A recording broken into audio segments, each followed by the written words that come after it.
मैं self Manish Bhardwaj, score with गुर में आपका स्वागत है। चंडीगढ़ जेबीटी प्रैक्टिस क्लास जो है थर्ड है ये। इससे पहले 2 क्लास मैं ले चुका हूँ, तो पहले एक बार वो जाके देखें आप। दूसरा ये है कि इसमें क्वेश्चंस मैंने देखो मैथ के लिए हैं, एनसीईआरटी मैथ, अर्थमेटिक है, इंग्लिश रीजनिंग काफ़ी हैं क्वेश्चंस, देख लो आप। हिंदी मीडियम इंग्लिश मीडियम दोनों में है, जो जहाँ इंपॉर्टेंट था वो सारे हैं। काफ़ी बड़ी क्लास है, तो आप इसको एंड तक देखें, इंपॉर्टेंट है और क्लास पूरी। तो पहले क्वेश्चन से स्टार्ट करते हैं।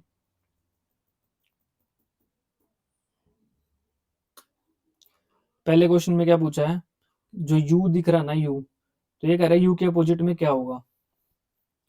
इसको निकालने के 2 तरीके होते हैं। पहले इस तीनों डाइस में देखो कॉमन क्या है, इसमें पहले में ई है, दूसरे में बी है।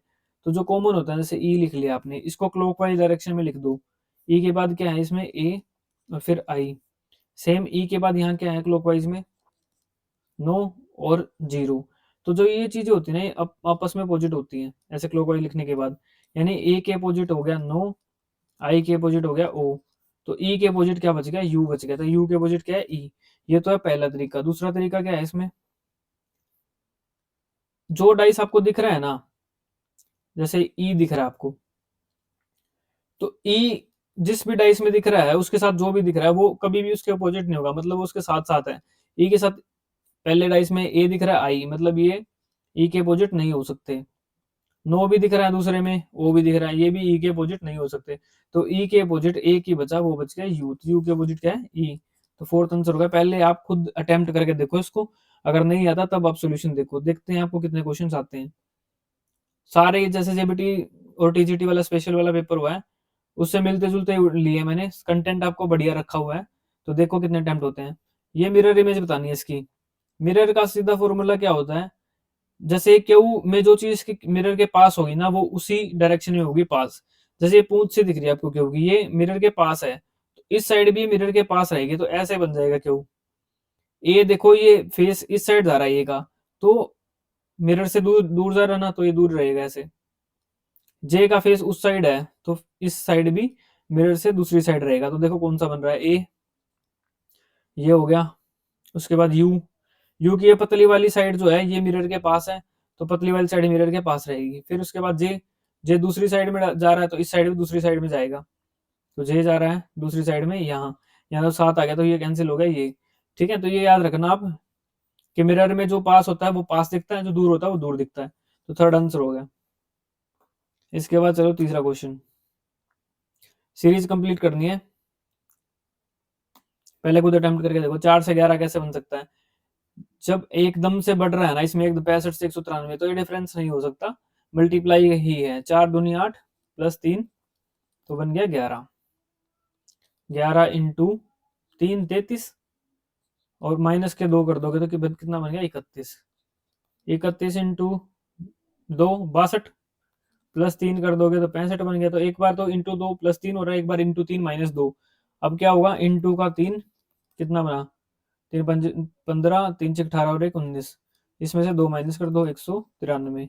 अब क्या होगा, 193 को 2 से मल्टीप्लाई करो, 2 3 6 2 9 18, 2 एकम 2 और 1 3, और इसमें प्लस क्या करना आपने 3, तो 389 बन गया। ये बन गया चौथा आंसर। अगला क्वेश्चन चलते हैं। 7 293, जैसे 7 से 293 बन गया, 21 से बन गया आपका 445। जहां हिंदी में लिखना था वहां ही मैंने हिंदी में लिखा है, तो यहाँ तो रीजनिंग में हिंदी की जरूरत होती नहीं है। 7 से 293 बन गया, 21 से 445 बन गया, यहाँ से क्या बनेगा, तो कैसे करेंगे। 7 से 293 बनाना, 17 से, 17 का स्क्वायर कितना होता है 289, उसमें 4 प्लस। 21 का स्क्वायर क्या होता है 441, उसमें 4 प्लस। किसका स्क्वायर होता है इसके आसपास, 484 होता है। 22 का स्क्वायर प्लस 4, 488, तो यहाँ 22 हो गया। 2 आंसर हो गया इसका। अगले क्वेश्चन में चलते हैं। सारे बढ़िया क्वेश्चन लिए मैंने, ऐसे ही एक सीरीज पूछी गई थी उस पेपर में, तो ये सीरीज उठाई है।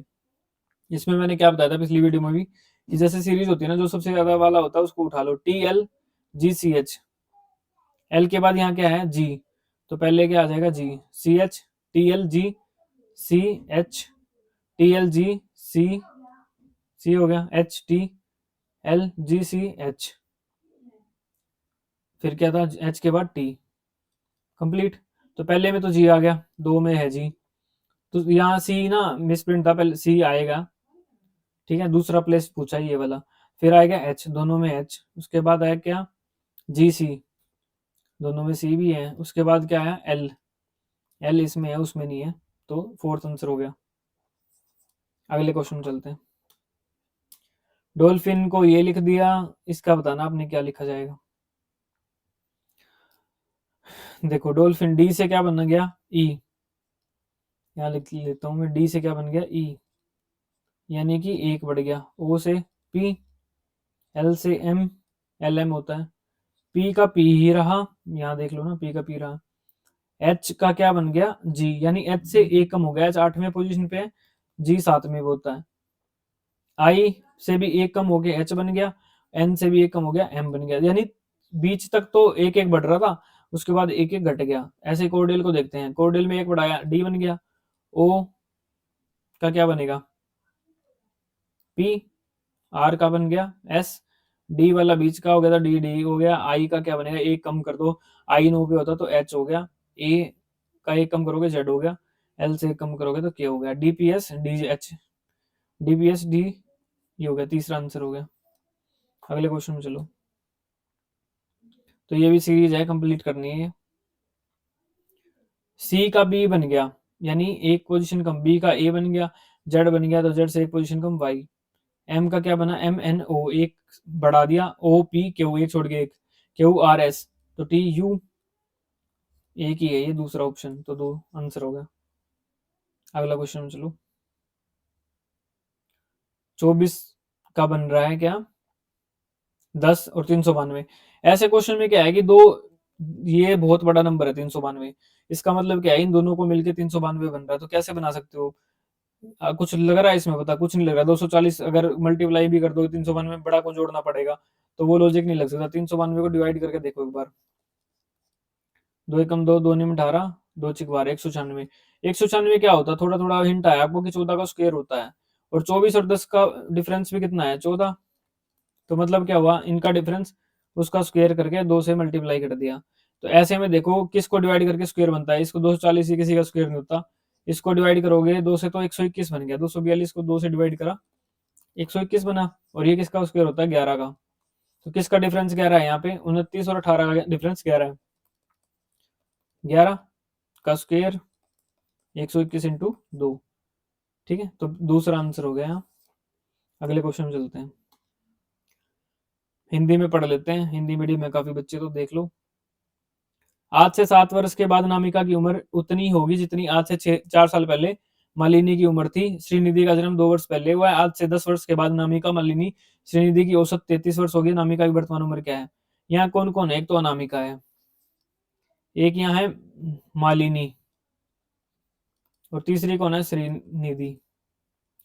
श्रीनिधि का तो सीधा फंडा है, Shrinidhi was born 2 years ago, यानी 2 साल की है, प्रेजेंट, ये लिख रहा हूं मैं यहाँ प्रेजेंट एज, तो प्रेजेंट में 2 साल की है। मान लिया अनामिका एक्स की है अभी प्रेजेंट में, तो ये कह रहा है 7 वर्ष बाद, यानी x प्लस 7, आज से 7 साल बाद तो यही होगी अनामिका।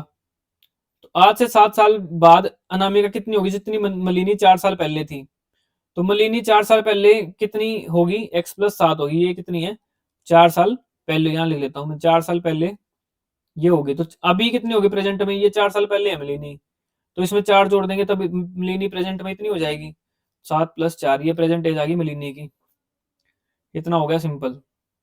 इसके बाद क्या कह रहा है, तीनों की प्रेजेंट आ गई। इसके बाद कह रहा है एवरेज है जो अनामिका, मलिनी, श्रीनिधि 10 साल के बाद 33 साल है, तो 10 साल के बाद इनकी एज क्या होगी, मान लो ये 10 साल के बाद है, तो ये अनामिका कितनी हो जाएगी, x प्लस 10 हो जाएगी, यहाँ सीधा कर रहा हूँ मैं, 10 साल बाद क्या होगी x प्लस 10, ये कितनी होगी x प्लस 11 तो भी है, तो 10 साल बाद क्या होगी x प्लस 11 में 10 जोड़ दो 21, और इसमें 10 जोड़ोगे तो ये 12।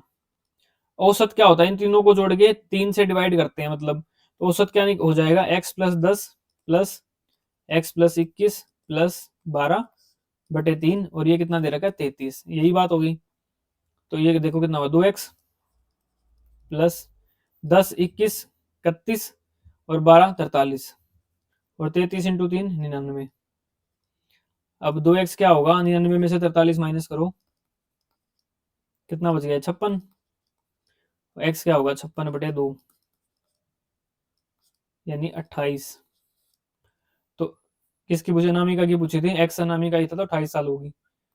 ऐसे करना है ये क्वेश्चन को, सिंपल तरीके से मैंने बता दिया, कभी नहीं बोलोगे। अब अगले क्वेश्चन में चलते हैं। 12, 30 और 61 कैसे बनेगा? 12 से 30 जाओगे, कैसे जा सकते हो? इन दोनों को जोड़ के कुछ कुछ नहीं बन रहा, इन दोनों को जोड़ के तो मतलब आपस में ही चेंज हो रहे हैं ये, ठीक है, सीधी बात ये है। 12 से 30 जाओगे, कैसे जा सकते हो? 12 दूनी 24 प्लस 6, 6 भी क्या होता है, मतलब 12 को 2 से डिवाइड करा तभी 6 हो गया। 30 तक पहुंच गए, 30 इंटू 2 कर दिया और उसमें प्लस 1 कर दिया। तो ऐसा कुछ लॉजिक देखो कहीं बन रहा है। 8 दूनी 16, 16 में 8 जोड़ना ना, फिर आधा जोड़ना है।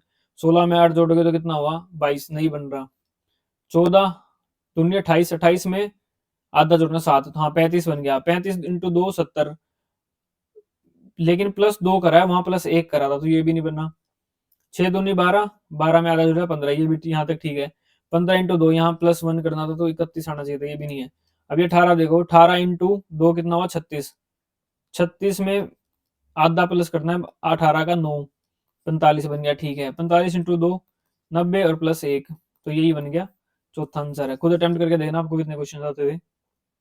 अब इसमें चलो, ये कह रहा है कि 3 एक जैसे हैं, एक अलग है। ऊपर हिंदी में भी करा मैंने।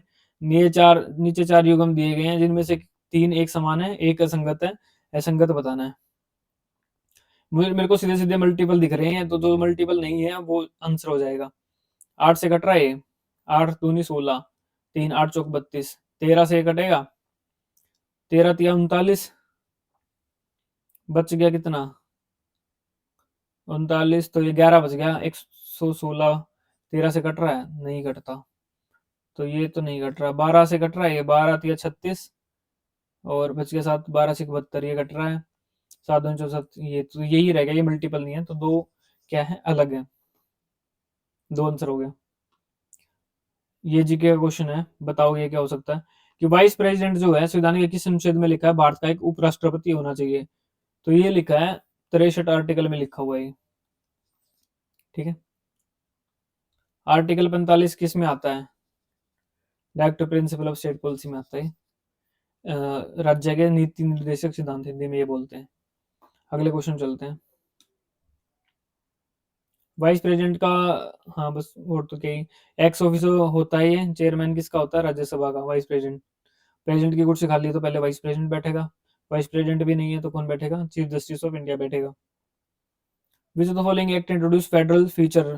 किस अधिनियम में विधायिका में संघीय सुविधाओं प्रांतीय स्वायत्ता की शुरुआत की थी? कौन सा अधिनियम था जिसमें फेडरल स्ट्रक्चर बोला गया था? फेडरल स्ट्रक्चर क्या होता है? जिसमें जो गवर्नमेंट है कई टाइप होती है, जैसे स्टेट गवर्नमेंट, सेंट्रल गवर्नमेंट, ठीक है, अलग अलग यूनिट होती है, उसको बोलते हैं फेडरल स्ट्रक्चर। तो किस में बोला था? गवर्नमेंट ऑफ इंडिया एक्ट 1935 में बोला था। पहला आंसर हो गया। काउंसिल एक्ट 1909 है ये, इसमें एक मोंटे मिर्लो भी तो आया था 1909 में, ठीक है। गवर्नमेंट ऑफ इंडिया एक्ट 1858 में क्या हुआ था? वॉइस रॉय कब बना था? और पहला वॉइस रॉय कौन था? कमेंट में बताना मुझे। वॉइस रॉय की पोस्ट कब क्रिएट हुई थी? पहला वॉइस रॉय था कौन? अब आओ 14वां क्वेश्चन। ये मैथ का क्वेश्चन है, ठीक लेवल का क्वेश्चन, देखते हैं। 90 विद्यार्थियों की वाली कक्षा में 60% लड़कियां हैं, शेष लड़के हैं। लड़कों के औसत 63 है, लड़कियों का औसत 70 है। पूरी कक्षा का औसत क्या है? Class of 90 student, 60% are girls. इसको काफी तरीकों से कर सकते हैं, लेकिन पेपर में जब आप पेपर में बैठते हो तो तरीका जो वही आता है जो बेसिक होता है। ये शॉर्टकट वोटकट नहीं चलते इतने, तो पेपर मैंने भी दे लिए हैं। कॉन्फिडेंस तभी बूस्ट होगा तभी आप, जब आपको अच्छे तरीके से आता है। तो इसको इस तरीके से देख लेते हैं। 90 स्टूडेंट हैं, 60% गर्ल्स हैं, तो 90 का 60% कर दो, कितना हुआ? चम्मन हो गया। गर्ल्स कितनी होगी? चम्मन। अब आओ बॉयज। तो चम्मन गर्ल्स हैं तो बॉयज कितने बच गए? 36 बच गए। 36 और चम्मन तो 90 हो गया। एवरेज मार्क्स ऑफ बॉयज 63 है, तो इसको 63 से मल्टीप्लाई कर दो, यानी इतने मार्क्स हैं बॉयज ने ले लिए। गर्ल्स के कितने हैं? 70। चम्मन लड़कियां थी, एवरेज 70 है, तो ये मार्क्स इतने हो गए। But are the average marks of whole class?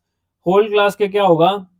जब ये टोटल मार्क्स गर्ल्स के और बॉयज के जोड़ देंगे ना, हम ये प्लस कर देंगे और 90 से जब डिवाइड कर देंगे इसको, तो ये क्या निकल जाएगा? ये निकल जाएगा औसत पूरी क्लास का, ये होता है औसत। तो इसको सोल्व कैसे करेंगे हम, इसमें कॉमन निकाल लो। इसमें देखो 9 कॉमन आ रहा है, 9 कॉमन आ रहा है यहाँ, 7 कॉमन आ रहा है, 7 यहाँ आ रहा है, यहाँ से 9 निकाल लिया मैंने बाहर, यहाँ से निकाल लिया 7 बार, तो ये क्या बच गया, 6 यहाँ बच गया, 10 यहाँ, 60 बच गया। अगर यहाँ से 9 कॉमन निकाल लिया, यहाँ 4 बचेगा, और यहाँ बचेगा क्या, 7, 4 से 28, 7 निकाला था वैसे यहाँ से कॉमन, हाँ ठीक है, 9 वहां से कॉमन, 7 यहाँ से निकाला था, तो 4 निम 36 बचेगा यहाँ, क्योंकि वहां से 7 निकाला था, अपो 90, ये 10 पे कट गया, 36, और ये कितना हो गया 96, 96 इंटू 7 कर दो, और बटे में 10 कर दो, 7 6 42 कर दो, 4 7 नीम 63 और 4 67, और 672 बटे 10, तो कितना हो गया, ये हो गया 67.2। सिंपल क्वेश्चन था। अगले क्वेश्चन में चलते हैं। 240 मीटर लंबी रेलगाड़ी समान दिशा में 6 किलोमीटर की चाल से चलने वाले व्यक्ति को 9 सेकंड में पार कर देती है। उसी चाल से यह रेलगाड़ी 372 मीटर लंबी सुरंग को कितने समय में पार करेगी। तो एक चीज है, जब रेलगाड़ी जब आदमी को पार करती है ना, तो उसमें जो रेलगाड़ी की डिस्टेंस होती है 240 मीटर, तो यही डिस्टेंस कवर करेगी वो। और स्पीड क्या लेंगे इसमें, जब समान दिशा में ना, आदमी भी उसी दिशा में चल रहा है, और ये रेलगाड़ी यहाँ मान लो ट्रेन, ट्रेन भी उसी दिशा में चल रही है, तो ट्रेन की स्पीड में से आदमी की स्पीड माइनस होती है। तो मान लिया ट्रेन की स्पीड एक्स थी, एक्स में से हम माइनस कर देंगे 6। अब ये मीटर पर आवर है, ये किलोमीटर पर आवर है, किलोमीटर पर आवर को मीटर पर सेकंड में जब चेंज करते हैं, तो जब छोटे मीटर मतलब किलोमीटर से आप जा रहे हो छोटे में, मीटर की तरफ छोटे में जाते हैं, तो 5/18 से गुणा करते हैं, ये 5 बटा आता था, ऊपर ले लिया मैंने 18, इतना हो गया, ये डिस्टेंस होगी, ये होगी स्पीड। तो डिस्टेंस अपॉन स्पीड क्या होता है, टाइम। तो ये 9 सेकंड लग रहे थे ना, तो ये 9 के इक्वल हो गया। अब इसको देखो क्या होगा, 5 है, 5 चौका 20, 5 आठे 40, 9 से गया 2 पे, 48 इंटू 2 कितना होगा 96, इक्वल्स टू एक्स माइनस 6, ये हो गया 48, ही हो गया 2, हाँ 96, और ठीक हो गया, 9 दूनी 18, 5 से कट गया उस पे, 9 सेकंड में करता, तो एक्स कितना हो गया आपका,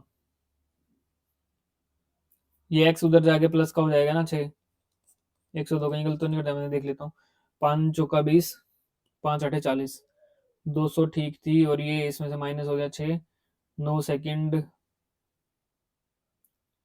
का हो गया,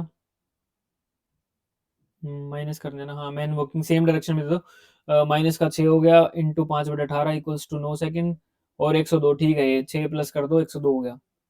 तो ये स्पीड किसकी आ गई, रेलगाड़ी की। और ये यहाँ जो दिख रहा है ना आपको, ये x माइनस 6 जो दिख रहा है, ये क्या है, ये मीटर पर सेकंड में नहीं है, ये जो स्पीड जो आपकी आई है, ये किलोमीटर पर आवर में ही आई है, ठीक है।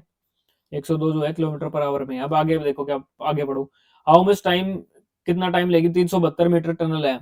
अब 372 मीटर जब टनल है ना, तो टनल में आप ट्रेन की भी ये प्लस करोगे, ठीक है, और इसको 102 से डिवाइड करोगे, तो ये बनेगा आपका आंसर। 2 7 4 11, 3 और 2 5 और 1 6, अपॉन कर दो 102, तो कितने पे कटा गए,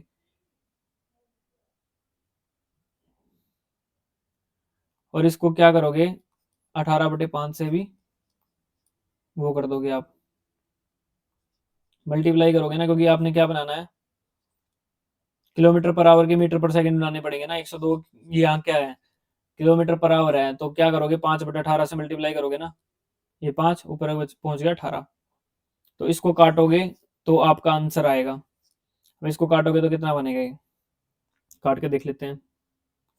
2 से 9 पे गए, 2 5 10, 2 से 1 पे, ये कुछ कटेगा, 17 तिया 51, 10 17 तिया 51, 17 छिक्का 102, 17 तिया 51, 3 से 3 पे 36 इंटू 3, और बटे 10 कर देंगे तो 18 बन गया ना, ये पूरा ही गड़बड़ हो गया।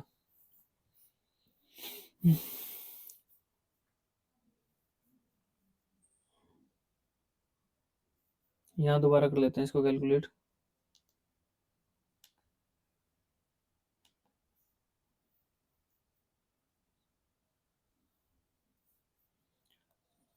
240 प्लस 372 अपॉन 102 निकली थी हमारी।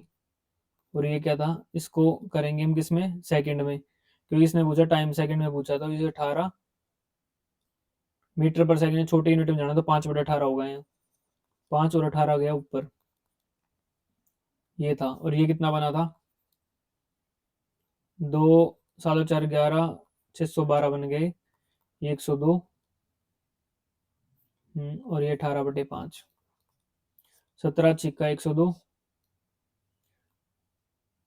17 छिक्का 102 हो गया, 17 तिया 51, 10 17 छिक्का 102, 6 से कट गया 6 पे, 18 छिक्का 108, 53/5, 5 दूनी 10, 5 एकम 5, 5 छिक्का 30, तो ये तीसरा आंसर होगा इसका। ठीक है, स्पेस बड़ा कम था तो ये खिचड़ी सी पक गई थी, तो ये तीसरा आंसर हो गया। अब चलिए अगले क्वेश्चन चलते हैं। राधा सेव करती है 25% इनकम की अपनी। इस तरह के क्वेश्चन आते हैं, इसको कैसे करना है। Expenditure increase by 20%, income increase by 29%। Radha अपनी आय का 25% जाती है, उसके व्यय में 20% की वृद्धि होती है, तो आय में 29% की वृद्धि होती है, बचत क्या होगी। मान लो राधा की इनकम ये है, ठीक है, 25% बचा रही है ना, तो 100 में से 25 वो बचा रही है, तो एक्सपेंडिचर यानी व्यय क्या होगा, 75 होगा। इनकम में से अगर हम व्यय में माइनस करेंगे तभी तो सेविंग निकलेगी। अब आगे देखो, आगे क्या बोल रहा है, तीन चीज होगी।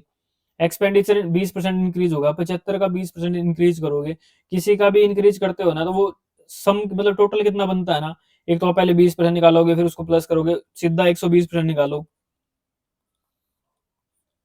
5 दूनी 10, 5 से कट गया ये 15, कितने बढ़ गया, 5 दूनी 10, और 15 पंजे 75 होता ना, 2 से 6 पे 15 छिका 90, तो 90 आ गया। अब एक्सपेंडिचर, ये हो गया सिंपल।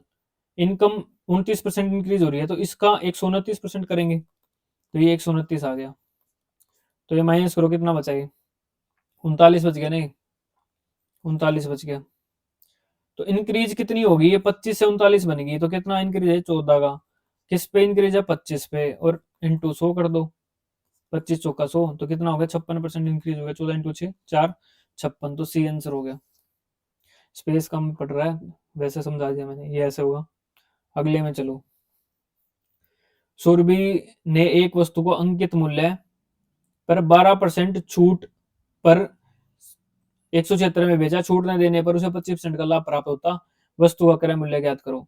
ये कह रही है कि छूट पे उसने 176 में बेच दिया 12% डिस्काउंट पे, अगर वो डिस्काउंट ना दे तो उसको 25% का प्रॉफिट होगा, तो कॉस्ट प्राइस क्या है, 176 पे बेच दिया ना उसने, और डिस्काउंट कितने का था 12% का, 12% का डिस्काउंट दे दिया, तो यानी 88% हुआ किसका, ये अंकित मूल्य का 88% हो गया ना ये, मतलब हाँ, तो वही हो गया। सुरभि सोल्ड आर्टिकल 176, अगर वो डिस्काउंट ना देती तो जो प्राइस 100% होता ना, ये है 88% की वैल्यू, इरेज कर देता हूँ। ये 176 की किसकी वैल्यू है, 88% की। देखो एक लाइन शुरू से समझाता हूँ, ये 88% की वैल्यू, 1% की क्या होगी 176/88, तो 100% की वैल्यू क्या होगी, ये तो अंकित मूल्य होगा, इंटू 100 कर दो, 11 8 88, 11 एकम 11, 11 छिका 66, 8 से 2, तो 200 रुपए, अगर वो छूट ना देती तो 200 रुपए का उसको बेचती, और वो 200 का बेचती तो 25% का प्रॉफिट होता, यानी जो 200 है ना, ये 125% की वैल्यू है, हमने निकालनी 100% की, क्योंकि उसने 100% पे खरीदी होगी, यही तो क्रय मूल्य होता है। 25 चौका 100, 25 पंजे 125, 5 से कट गए 4 जीरो पे, 4 इंटू 4 160, तो 160 रुपए की उसको पड़ी थी, वो क्रय मूल्य निकल गया, ये आंसर है।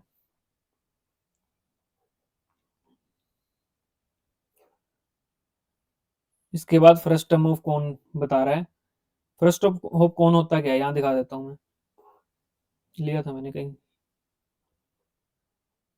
10वीं क्लास में एनसीईआरटी के चैप्टर में है मैथ का, तो फर्स्ट टर्म ऑफ कौन ही दिखा रखा है। इसमें एरिया क्या होता है, पाई आर प्लस आर, और ये क्या था, स्लैंट हाइट का फॉर्मूला है, आर माइनस आर का स्क्वायर प्लस एच का स्क्वायर, अभी मैं निकालनी सिखा दूंगा आपको, स्लैंट हाइट कैसे निकलेगी। जैसे कौन होता है उसमें क्या होता है, पाई आर एल होता है, ठीक है, ये होता क्या होता है पाई आर एल, एरिया निकालने का। तो पाई यहाँ पे आर दो होती है, एक आर ये होती है, एक ये होती है, तो R plus R under the root ये है एल, तो यहाँ भी पाई आर एल हो गया। एल निकालने का ये फॉर्मूला बनता है। वॉल्यूम क्या होता है कोन का, 1/3 पाई आर स्क्वायर एच होता है, ये होता है। तो यहाँ पे भी पाई 1/3 पाई एच तो यूं का यूं, आर स्क्वायर की जगह यहाँ दो आर होती हैं, तो पूरा फॉर्मूला होगा R square plus R R, ये होता है। जैसे हम आर प्लस आर का अगर स्क्वायर खोलेंगे तो क्या होगा, ए का स्क्वायर बी का स्क्वायर प्लस 2ab।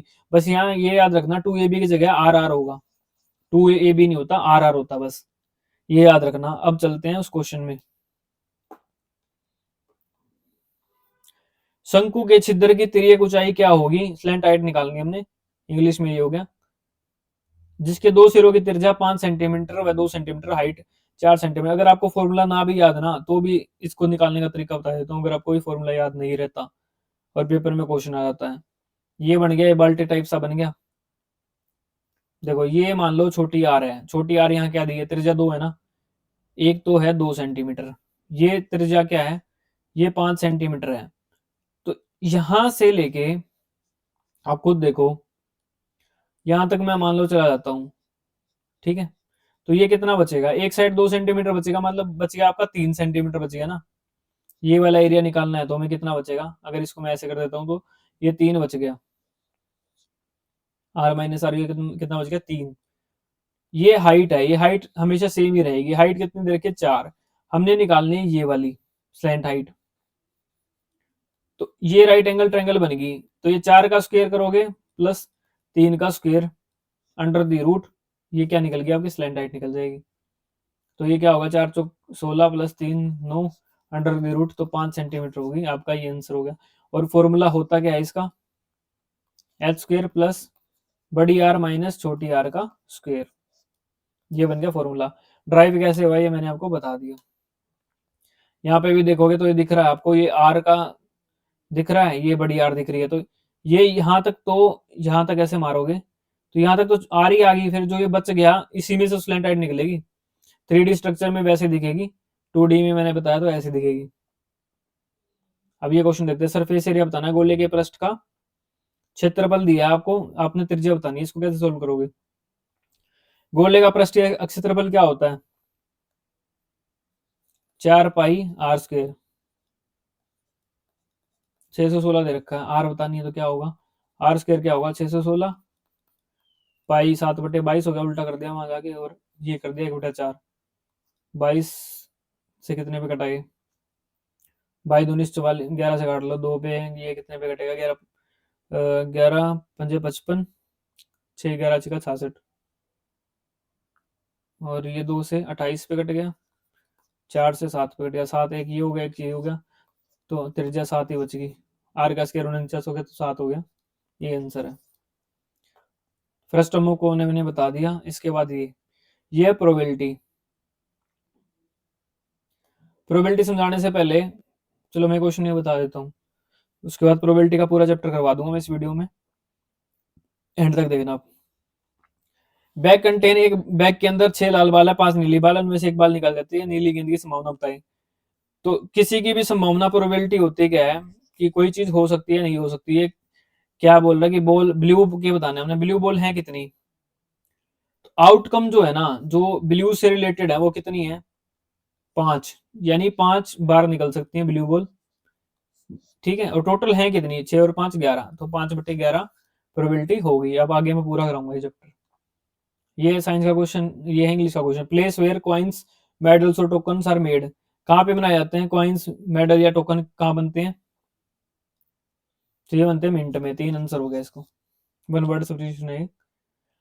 सिनोनिम बताना हमने डेडिकेटेड का, डेडिकेटेड का क्या होगा सिनोनिम, डेडिकेटेड काम से बहुत ज्यादा डेडिकेटेड यानी कमिटेड है, तो 2 हो गया। डीरेरी क्या होती है, मेरे को कमेंट कर बताओ। बोरिंग टीडीएस एक ही बात होगी, टीडीएस और बोरिंग एक ही बात होती है, तो इसका कमिटेड 2 आंसर हो गया। अगले में चलो, होप, उम्मीद देना किसी को, जैसे आप उम्मीद लगा के बैठे हो कि हमारा जेबीटी का एग्जाम जल्दी होगा, तो वो क्या आपकी उम्मीद, होप है। ऑप्टिमिज्म भी एक आशावादी हो गया, एक तरीके से पॉजिटिव चीज, तो अभी होप होती है। चांस भी होप ही है कि हाँ हो सकता है मेरा। करेज भी साहस होप देना होता है। डाउट तो चौथा क्या है, इसका उल्टा हो गया। या एंटोनिम पूछा था, डाउट, डाउट है कि नहीं होगा, हो जाएगा। सेल्फ गवर्निंग कंट्री और रीजन, सेल्फ गवर्निंग कंट्री या रीजन को क्या बोलते हैं हम? इसको बोलते हैं ऑटोनॉमी। एनार्की क्या होती है, जहां अराजकता होती है। डेमोक्रेसी क्या होती है, for the people by the people, लोकतंत्र। मोनार्की क्या होती है, जहां एक मोनार्क होता है, एक राजा बना होता है, वो मोनार्की होती है। इसमें पैसिव वॉइस बताना आपने। सनरेज बर्न माई फेस, तो ये कौन सा टेंस है, ये पास्ट इंडेफिनिट टेंस है, वर्ब की सेकंड फॉर्म दे रखी ना। तो ये किस में चेंज होता है, वाज, और फिर वर्ब की थर्ड फॉर्म में चेंज होता है। तो my face was burned by the sun rays, एक ही दिख रहा है यहाँ पे, तो दो आंसर है यहाँ। इसको नरेशन करनी है। Is he all right now I asked my neighbour wife about her husband Giuliani. I asked दे रखा है ना, यानी यहाँ क्या है, पास्ट में है, तो ये अंदर का टेंस जो है ना ये चेंज हो जाएगा। I ask Mrs Guliani my neighbours wife, ये तीन हर जगह सेम दे रखा है, तो इसको तो छोड़ दो। If your husband will be, तो ये चेंज नहीं हुआ, फ्यूचर तो कभी नहीं हो सकता। इज राइट, ये चेंज ही नहीं करा इसने, तो ये गलत है। Her husband had become, is का क्या बनेगा, वाज बनेगा। If her husband was all right, तो चौथा आंसर हो गया। खुद पढ़ लेना, मैंने जल्दी करा दिया, आप अच्छे से पढ़ लेना इसको। Operating system is the most common type of software. Operating system किस टाइप का सॉफ्टवेयर होता है, ऑपरेटिंग सिस्टम आपका? मैंने सॉफ्टवेयर की वीडियो कराई, उसमें जाके पढ़ लेना कितने टाइप के सॉफ्टवेयर होते हैं। एक होता है एप्लीकेशन सॉफ्टवेयर, ठीक है, एक होता है सिस्टम सॉफ्टवेयर। तो ऑपरेटिंग सिस्टम क्या है, सिस्टम सॉफ्टवेयर है आपका, सी आंसर है। एक होता है ओपन सोर्स सॉफ्टवेयर, वो क्या होता है, ओपन सोर्स सॉफ्टवेयर वो होता है जिसका कोड जो है आप जानते हो, जैसे गूगल क्रोम है, गूगल क्रोम आपके लिए फ्री है, आप कोई भी एक्सेस कर सकता है, उसको खोल सकता है, गूगल चार्ज थोड़ी करता है, तो वो ओपन सोर्स सॉफ्टवेयर है। आगे चलते हैं। Which of following in operating system, operating system इनमें से कौन सा है? ऑपरेटिंग सिस्टम क्या करता है, सिस्टम को कंट्रोल करता है। एक टाइम से सिस्टम को चलाने के लिए ऑपरेटिंग सिस्टम चाहिए होता है हमें। तो डोस क्या है, ऑपरेटिंग सिस्टम है। लिनक्स क्या होता है, एक विंडो, जैसे विंडो है ना हमारा, ऐसे लाइनक्स भी एक तरह का ऑपरेटिंग सिस्टम ही है। लाइनक्स विंडो में क्या फर्क है, विंडो में से आइकन बने होते हैं, गूगल क्रोम ये वो। लाइनक्स में ऐसा नहीं होता। लाइनक्स जो है वो आप खोल के देख लेना है कैसा होता है लाइनक्स, मैंने तो देखा हुआ है, तो मैं आपको बता नहीं सकता कैसा होता है, ठीक है। ये भी ऑपरेटिंग सिस्टम है। डोस भी, ओरेकल नहीं, ओरेकल क्या एप्लीकेशन सॉफ्टवेयर है, तो बी आंसर हो गया इसमें। जीयूआई बेस्ड ऑपरेटिंग सिस्टम है कौन सा है? जीयूआई क्या होता है, ग्राफिकल यूजर इंटरफेस। जीयूआई का मतलब क्या होगा, graphical user interface, graphical user interface. अब इसका मतलब क्या बनता है, इसका मतलब ये बनता है, जैसे आप विंडो खोलते हो, कोई भी विंडो 10 7 कोई भी है, तो आपको नीचे से गूगल क्रोम का आइकन बना है, आइकन पे क्लिक करोगे सीधा गूगल क्रोम खुल जाएगा आपका। और कुछ माइक्रोसॉफ्ट एमएस वर्ड खोल रहे हो आप, एमएस वर्ड का आइकन बना है, तो जब आइकन के बेस पे या ग्राफिक्स के बेस पे कोई चीजें चलती हैं, तो उसको बोलते हैं ग्राफिकल यूजर इंटरफेस। तो विंडो इसका एग्जांपल है, विंडो में सारा ग्राफिकली दिया हुआ है, लेकिन जब लाइनेक्स वगैरह अगर आप चलाओगे ना, उसमें आपको कोई एक रन सा करोगे, कमांड से लिखोगे, तब पहुंचोगे आप उसमें, ठीक है। तो विंडो इसमें क्या है, ग्राफिकल यूजर इंटरफेस है, डी। अब आप देखो, यहाँ आइकन ना बने होते, आप पूरी कमांड में जाते, गूगल क्रोम को ढूंढते, फिर उसकी कमांड में जाते, फिर ऐसे पहुंचते, तो वो काफी टाइम लग जाता। तो ग्राफिक्स के उसमें ठीक लगता है, इसलिए विंडो क्या है, ग्राफिकल यूजर इंटरफेस है। डोस की फुल फॉर्म क्या होती है, डिस्क ऑपरेटिंग सिस्टम, तो इसमें कौन सी हो जाएगी, डिस्क ऑपरेटिंग सिस्टम डी होगी इसमें, ठीक है। एमएस डोस।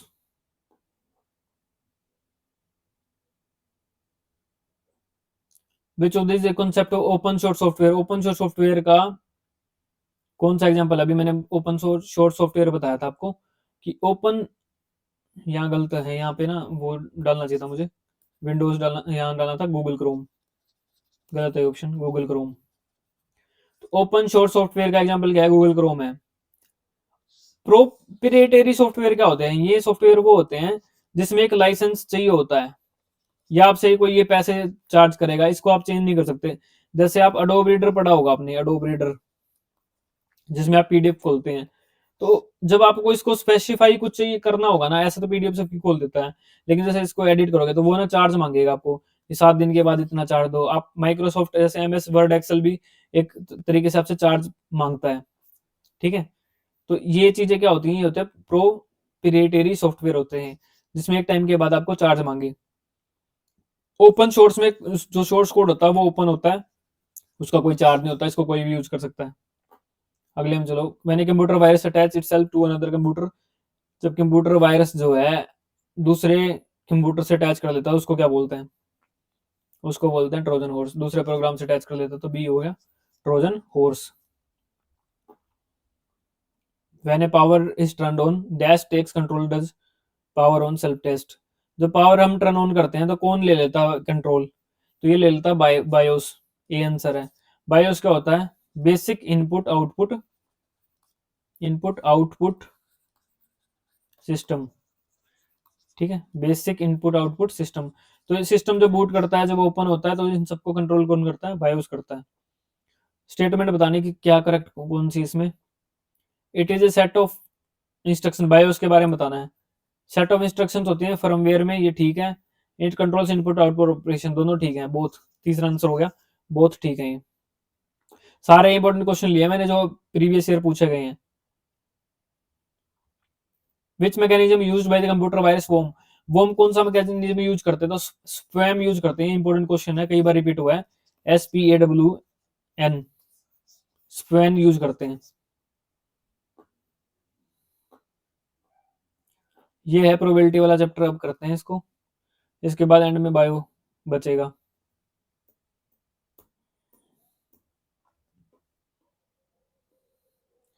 प्रोबेबिलिटी के बारे में ना, क्या होता है प्रोबेबिलिटी, क्या होती है?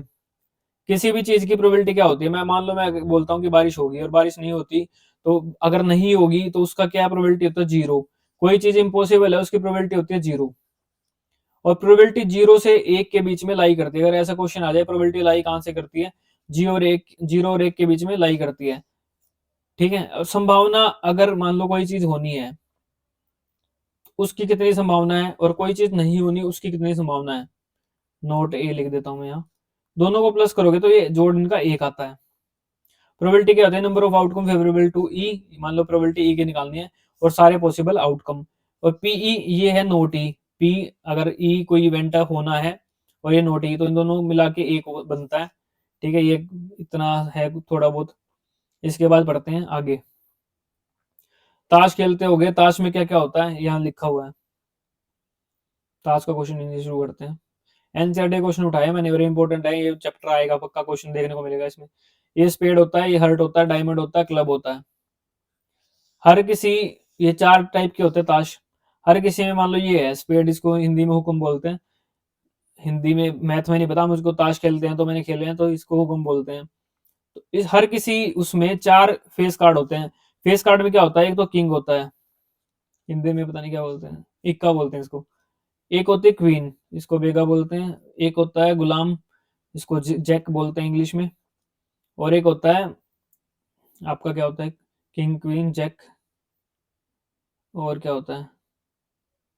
किंग को बादशाह बोलते हैं, इक्का, इक्का को क्या बोलते हैं हम? एस। किंग को बोलते हैं हिंदी में बादशाह। King, queen, jack, ace. तो 4 फेस कार्ड होते हैं, इन पे फेस छपा होता है।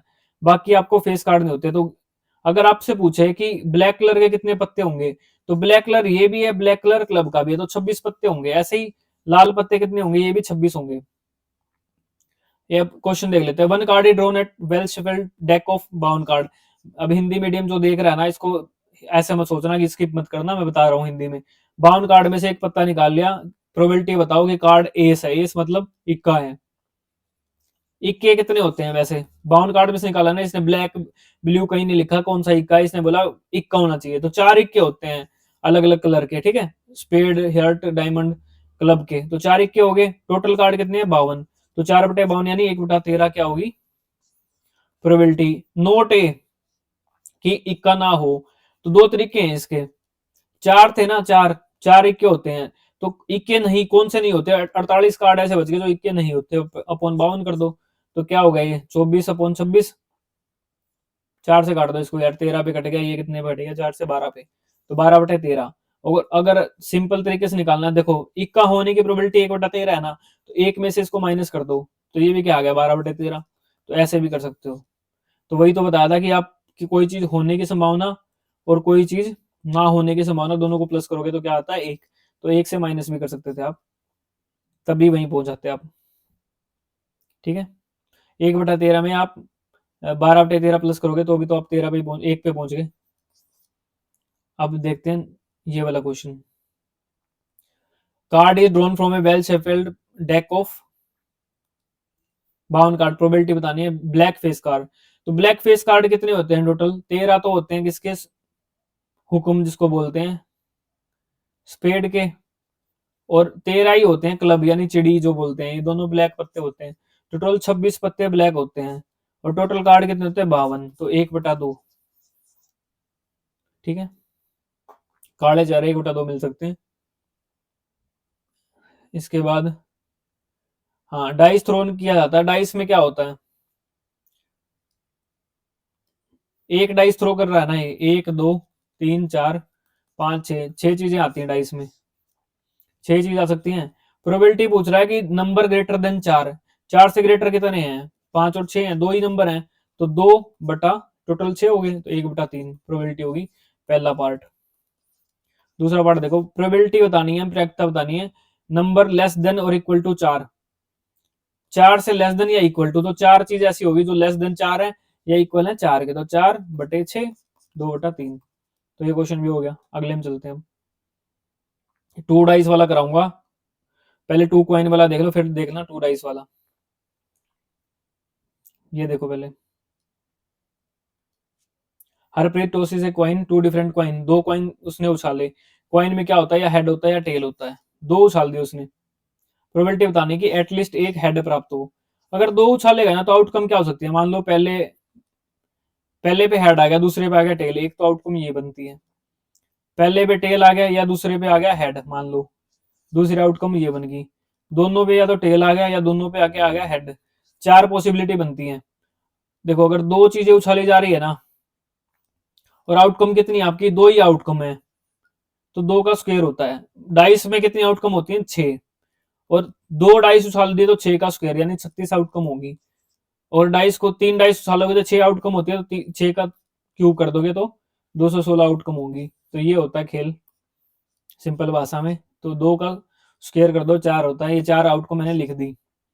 प्रोबेबिलिटी बतानी है कि एक हेड हो। एक हेड किसमें है? इसमें एक हेड है, इसमें एक हेड है, इसमें हेड है, इसमें नहीं है। एटलीस्ट का मतलब कम से कम एक हेड हो। इसमें हेड है, इसमें 2 है, तो इसने बोला कम से कम एक, तो कम से कम एक तो है ही, एक से ज्यादा ही है, तो ये भी लोगे तो 3 आउटकम होंगी ऐसी, और टोटल 4 थी, तो 3/4 हो गया इसका आंसर। इसके बाद क्वेश्चन देख लो, ये 2 डाइस वाला। जब 2 डाइस उछालते हैं ना, मैंने बोला 6 आउटकम होती है वैसे, तो 6 आउटकम होती हैं। ठीक है, तो 2 उछाल दिए तो 6 का स्क्वायर यानी 36 आउटकम होगी। आप गिन भी सकते हो इनको, 1 2 3 4 5 6, 1 2 3 4 5 6, या तो एक एक आ सकता है, 1 2 आ सकता है, 1 3 आ सकता है, 1 4 आ सकता है, 1 5, 1 6 आ सकता है। तो ऐसे ऐसे आउटकम आ सकती है आपकी। अब क्वेश्चन देखो क्या पूछ रहा है 2 डाइस में। What is the probability that sum of two numbers appearing on top of dice 8? ये कह रहा है सम 8 होना चाहिए। तो किस किस का कब कब सम 8 हो सकता है? देखो, किस किस केस में सम 8 हो सकता है? ये केस लिखे हुए हैं 8 किस किस में हो सकता है। ऐसे आपको पूरा बनाना पड़ेगा, और कोई वो नहीं, अगर क्वेश्चन आ गया तो बनाना पड़ेगा। और एनसीईआरटी का क्वेश्चन है।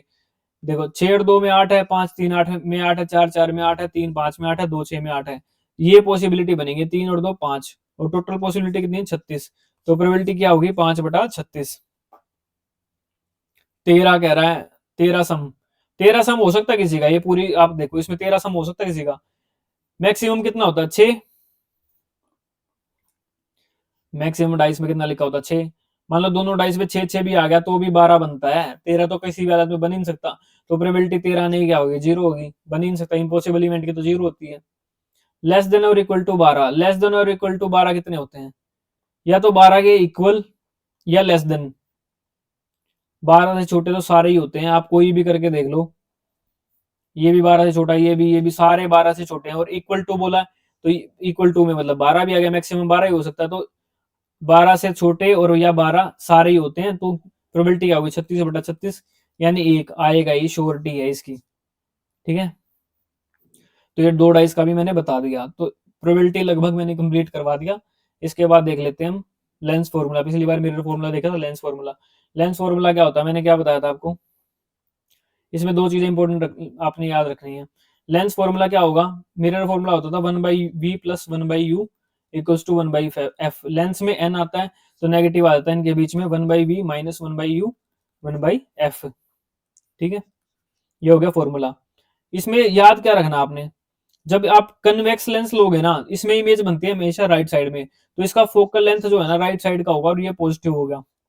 लेकिन जब कनकेव लेंस लोगे ना आप, कनकेव लेंस में इमेज बनेगी लेफ्ट साइड में बनेगी, आभासी प्रतीत होती है। तो लेफ्ट साइड में जब भी होगा तो फोकल लेंथ यहाँ नेगेटिव होता है। मैंने क्या बताया, लेफ्ट चीज नेगेटिव होती है, राइट मतलब सही, वो पॉजिटिव होगी। नीचे कोई चीज है, नीचे आदमी क्या होगा, नेगेटिव। ऊपर कोई चीज है तो वो पॉजिटिव। ये पिछली वीडियो में मैंने बताया था, यहाँ पे मैंने रिपीट कर दिया। मैग्निफिकेशन यहाँ क्या है, v बाई यू है। और मिरर फॉर्मूला में क्या थी, magnification minus v by you, या फिर h डैश अपॉन h। ये height of image, height of object. अब करते हैं क्वेश्चन ये सोल्व। कनकेव लेंस दे रखा है आपको,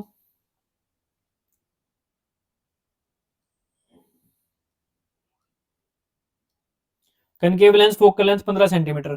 कनकेव लेंस कौन सा होता है, ये वाला लेंस होता है। इसमें हमेशा आभासी इमेज बनती है, ऐसे रे आएगी, ऐसे टकराएगी तो यहाँ बनेगी। तो फोकल लेंथ इसकी ऐसे होगी, जिस साइड इमेज बनती है ना उसी साइड फोकल लेंथ होती है। तो इसकी फोकल लेंथ हमेशा क्या होगी, नेगेटिव। तो फोकल लेंथ तो नेगेटिव होगी, माइनस का 15। इमेज बना रहा है 10 सेंटीमीटर लेंस से, 10 सेंटीमीटर कहीं इमेज बना रहा है, तो वी भी इसी साइड रहेगी, इसमें इमेज भी इसी साइड बनती है, लेफ्ट साइड ही। तो वी भी आपकी माइनस की 10 होगी। आपसे पूछ ऑब्जेक्ट पूछ रहे हैं, यानी यू पूछ रहा है। इंग्लिश में पहले यू आता है फिर वी आता है। यू को बोलते हैं ऑब्जेक्ट डिस्टेंस, इमेज तो बाद में बनती है, पहले ऑब्जेक्ट रखते हैं। तो वी क्या होगी, इमेज डिस्टेंस। तो फॉर्मूला क्या था, 1/v माइनस 1/u 1/f। ये था 1/v क्या हो गया, 1/-10 माइनस 1/u 1/-15। ये क्या होगा, 1/-15। और उधर जाके ये भी क्या हो जाएगा, यहाँ माइनस का उधर जाके प्लस का ही हो जाएगा। मतलब यहाँ देखो माइनस 1/, ये ऐसे है।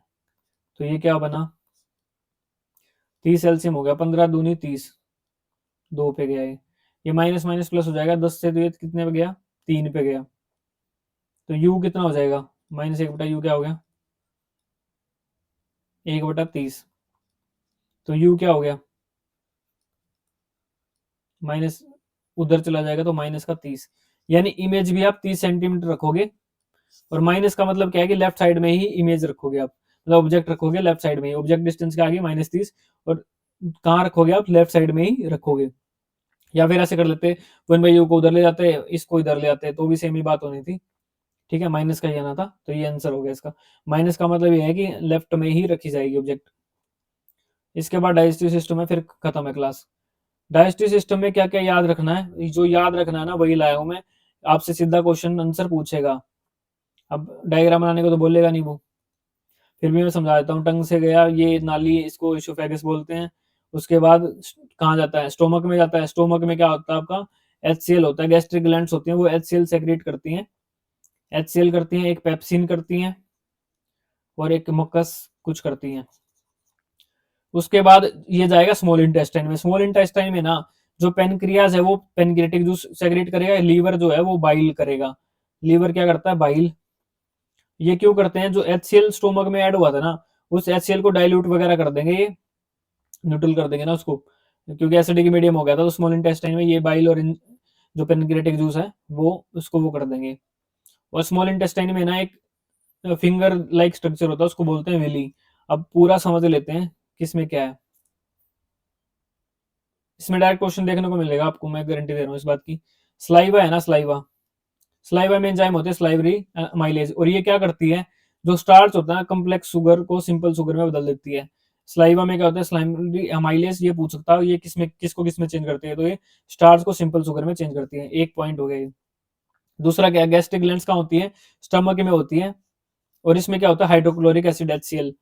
ठीक है, और पेप्सिन क्या करेगी, पेप्सिन प्रोटीन को क्या करेगी, डाइजेस्ट। पेप्सिन यहां लिख देता हूं, पेप्सिन करेगी प्रोटीन को डाइजेस्ट। एक चीज जिसमें PSIN आ गया ना, प्रोटीन में क्या आई एन आ रहा ना, पी भी आ रहा है आई एन, तो ऐसी कोई भी एंजाइम आए ना जिसमें पी आ रहा है आई एन आ रहा है तो वो प्रोटीन डाइजेस्ट करती है। आगे दिखा देता हूँ इसका एग्जाम्पल, यहाँ तक समझ लो। स्मॉल इंटेस्टाइन में क्या होता है, कार्बोहाइड्रेट्स प्रोटीन और फैट का डाइजेशन होता है। लीवर पेनक्रियास एंजाइम सेक्रेट करते हैं। और बाइल जूस कहाँ से होता है, लीवर से आता है। कोई बंदा ड्रिंक करता है तो मतलब उसका लीवर क्या करता है, वो गर्म हो जाता है, उबलता है लीवर, लीवर खराब होता है ना उसका। तो आप ये समझो कोई ड्रिंक कर रहा है तो उसका लीवर उबल रहा है, उबलने को क्या बोलते हैं, बॉयल बोलते हैं, तो यहाँ बाइल है, बॉयल बॉइल ऐसे याद रख लेना। तो बाइल जूस कहाँ सेक्रेट होता है, लीवर से होता है, ठीक है। और जो दारू पीता है उस वो क्या होता है, फैटी हो जाता है ना, उसका पेट निकल आता है, फैट होता है उसमें, तो फैट पे ही काम करता है ये bile juice. This addition to acting on fat, fat पे ही काम करता है। इसको ऐसे याद कर लेना, आपको तरीका मैंने बता दिया याद करने का। पेनक्रियाटिक एंजाइम एसिडिक को एल्कलाइन नेचर में बदल देगा। इसके बाद ये ट्रिप्सिन है, ट्रिप्सिन कहाँ है, ये किसमें था, ये पेनक्रियाटिक जूस में था, ये पेनक्रियाट सेक्रेट किया इसमें था ट्रिप्सिन। देखो ट्रिप्सिन आ गया, TRYPSIN, तो पी भी है इसमें, IN भी है, ठीक है। तो ये भी किस पे काम करेगा, प्रोटीन पे काम करेगा। तरीका बता दिया आपको याद करने का, ट्रिप्सिन, और यहाँ क्या था, पेप्सिन। पेप्सिन किस में था, स्टमक में था। ट्रिप्सिन किस में था, आपका पेनक्रियाटिक जूस के अंदर था, पेनक्रियाटिक एंजाइम के अंदर ट्रिप्सिन। और इसमें एक होता है लाइपेस, लाइपेस किस पे काम करेगा, फैट पे। लाइपेस ऐसे लिखो, लाइपेस। इसमें लिप आ रहा है, लिप में क्या होता है आपका, फैट होता है, लिप में मोटा होता है ना, लिप पे होठ मोटे होते हैं, उसमें फैट होता है, तो ये फैट पे काम करेगा लाइपेस, इसको ऐसे याद कर लेना। और एंजाइम फाइनली प्रोटीन को अमीनो एसिड में कन्वर्ट करे, स्मॉल इंटेस्टाइन के अंदर की बात हो रही है। कम्प्लेक्स कार्बोहाइड्रेट को ग्लूकोज और फैटी एसिड को ग्लाइसरोल में। और इनर इंटेस्टाइन में क्या होता है, फिंगर लाइक प्रोजेक्शन होते हैं, उसको बोलते हैं विली। बस इससे ज्यादा इसमें डाइजेशन सिस्टम में कुछ था नहीं। तो इसमें काफी टॉपिक मैंने कवर कर दिया इस वीडियो में, मैथ के सारे क्वेश्चन करके देखना आप, ठीक है। तो वीडियो अच्छे लगे हो तो लाइक शेयर सब्सक्राइब कर देना। आज की वीडियो में इतना ही। पेपर कब होगा ये वो किसी को पता नहीं है, बट आप तैयारी अपनी रखें, कभी भी हो सकता है पेपर, इतना ही बोल सकता हूँ मैं। तो आगे क्लास देखते हैं हम कब होती है।